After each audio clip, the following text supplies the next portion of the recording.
Bonsoir, je vous invite à écouter ces paroles et alors que vous écoutez, de les laisser pénétrer votre cœur afin d'y découvrir une signification pour vous ce soir.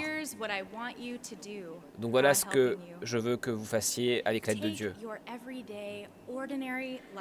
Prenez votre vie de tous les jours, alors que vous dormez, alors que vous allez au travail, alors que vous marchez, alors que vous mangez, alors que vous allez à l'école. Et prenez tout cela et présentez cela à Dieu comme une offrande pour accepter ce que Dieu fait pour vous. Et accepter ce que Dieu fait pour vous, c'est la meilleure chose que vous pouvez faire à Dieu. Ne soyez pas si en norme avec votre culture que vous ne pensez même pas à penser. Non, fixez votre attention sur Dieu et vous allez être changé à l'intérieur de vous-même. C'est une autre version du passage de Romains chapitre 12 que nous venons de lire. Donc maintenant, je vais admettre, un jour, j'ai vraiment pas voulu être à l'église. Je ne peux pas imaginer que quelqu'un à l'église ait voulu faire cela. Donc moi, j'étais fatigué et j'étais vraiment de mauvaise humeur. Et je regardais autour de moi, les photos étaient démodées, le sol était sale, la musique était vraiment trop lente et puis les gens chantaient mal, la prédication était ennuyeuse et frustrante. Donc moi je me sentais vide et déconnecté dans ma vie spirituelle. Alors que j'étais assise sur le banc,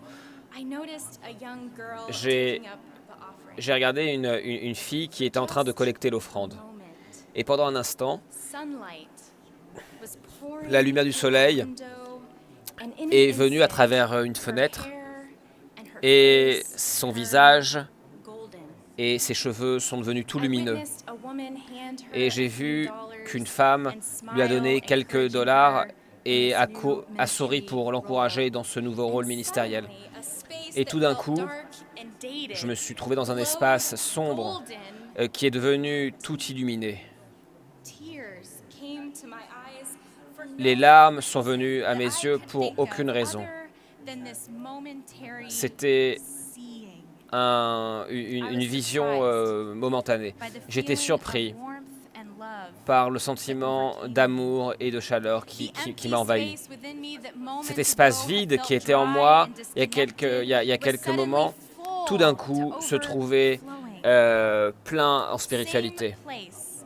C'était le même lieu, le même message, les mêmes gens, la même musique, les mêmes photos au mur et le même sol sale. Mais c'est juste une lumière qui a changé mon cœur et je me suis réveillé à l'Esprit de Dieu qui est toujours en nous. Ma vision est devenue orientée sur le royaume de Dieu. Et j'ai commencé à voir le bon dans les gens qui m'entouraient. J'étais lié à tous les participants d'une manière indescriptible et sacrée. Si vous commencez à vous sentir sans espoir, regardez toutes les petites choses qui sont belles et laissez-les illuminer votre monde. Donc c'est une histoire qui peut sembler assez tranquille, mais en fait, ses implications peuvent changer toute une vie. Est-ce que Dieu, je veux bien te voir là où je ne t'attends pas et où je ne veux pas te voir?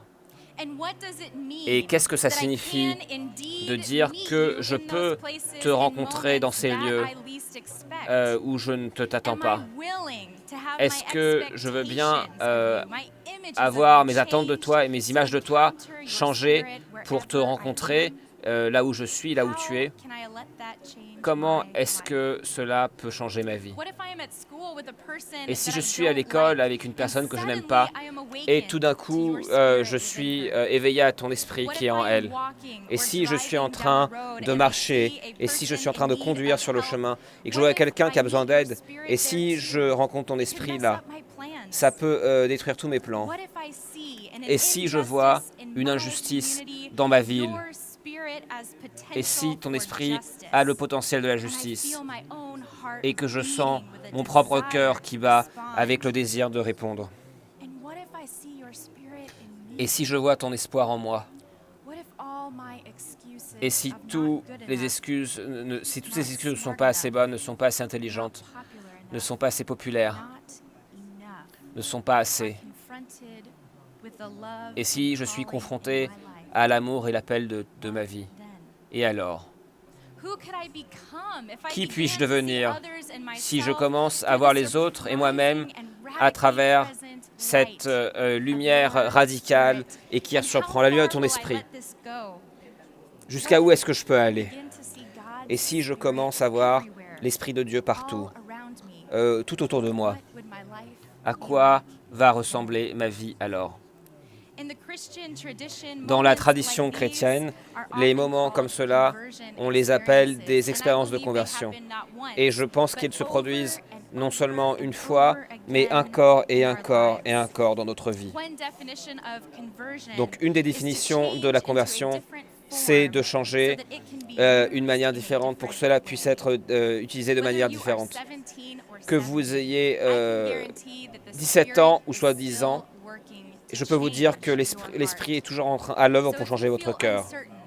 Donc si vous avez des questions ou si vous avez encore, vous êtes peu de confiance en vous, sachez que vous êtes en bonne compagnie avec l'esprit. Vous n'allez jamais tout comprendre, mais comment pouvez-vous tout comprendre? Parce que l'esprit est toujours en train de nous surprendre.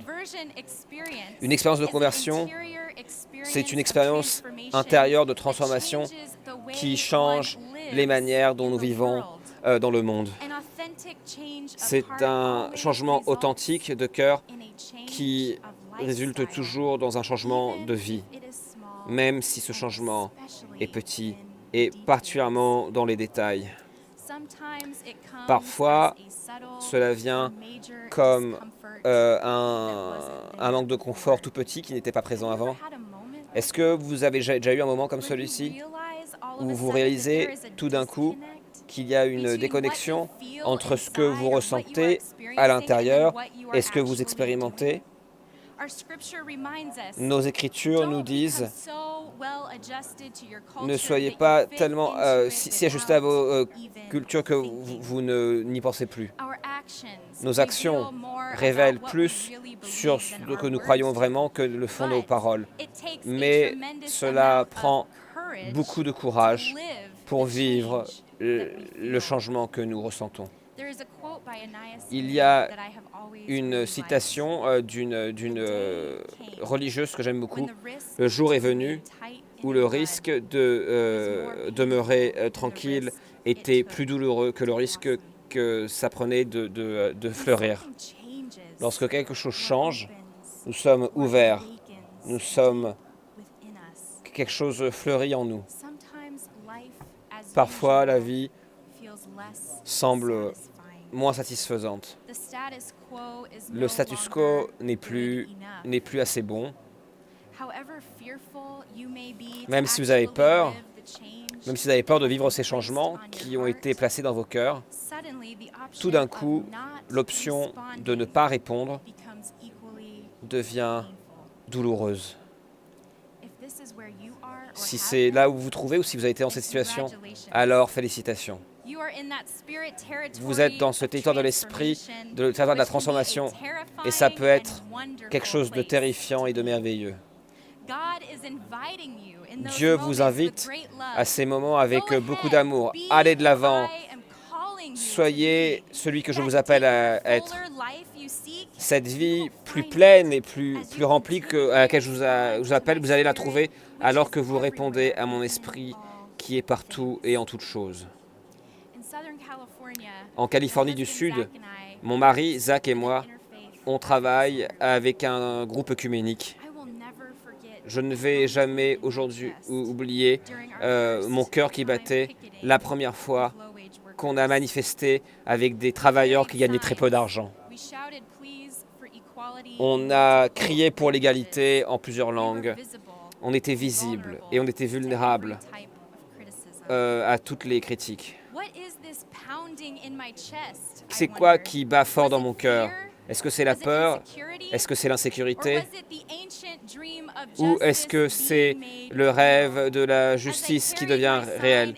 Alors que j'avais mon signe dans ma main et que je manifestais avec des étrangers qui priaient pour du pain quotidien, eh bien, j'avais le sentiment très fort que, en fait, j'étais en train de vivre ma foi. Pour les disciples, c'est le moment critique de la foi que nous négligeons souvent, parce que nous sommes trop occupés, parce que nous avons peur, parce que nous sommes incertains, à cause de nombreuses raisons. Je pense que nous pouvons tous identifier dans cela que c'est aussi le moment de déconnexion, où l'on voit quelque chose et où l'on reçoit en nous cette vague qui monte en nous et qui nous demande à sortir de nous pour la justice. C'est peut-être un enfant affamé dans votre village, une femme qui affamée à l'épicerie. Peut-être c'est savoir que la terre est en train d'être détruite là où vous vivez. Peut-être que c'est un conflit avec vos amis, votre famille, ou peut-être que c'est une personne à votre école qui est bizarre et vous ne pouvez même pas imaginer ce que ça peut être une conversation avec elle. Quelque chose semble déconnecté.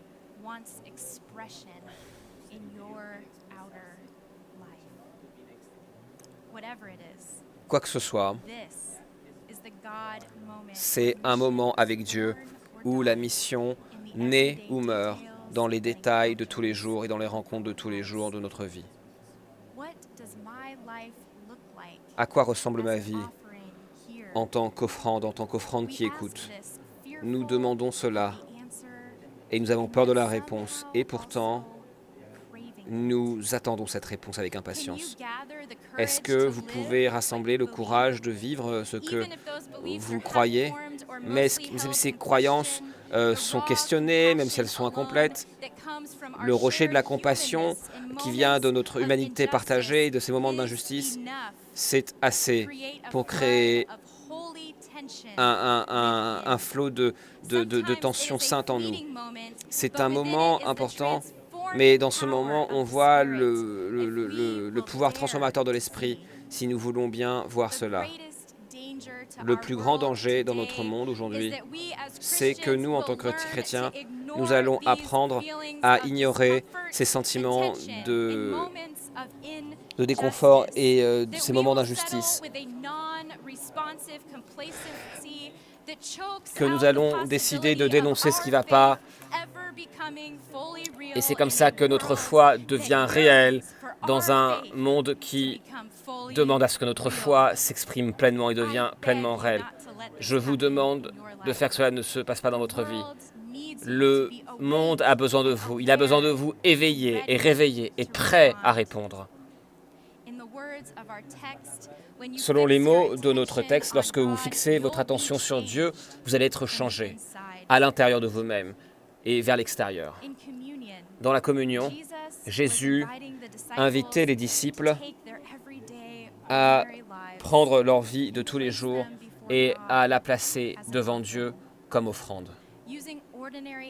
En utilisant des éléments ordinaires et des actes ordinaires de partage, comme un repas, il éveille chez les disciples le sacrement, la même pièce, le même repas, le même peuple, mais un mot de sainteté est parlé, une conscience sur laquelle on agit et une pratique qui naît, qui réveille notre lien les uns aux autres en tant que corps du Christ et notre habilité en tant que corps du Christ de vivre ce qui est vrai au milieu des choses ordinaires. Aujourd'hui, être ici, c'est important.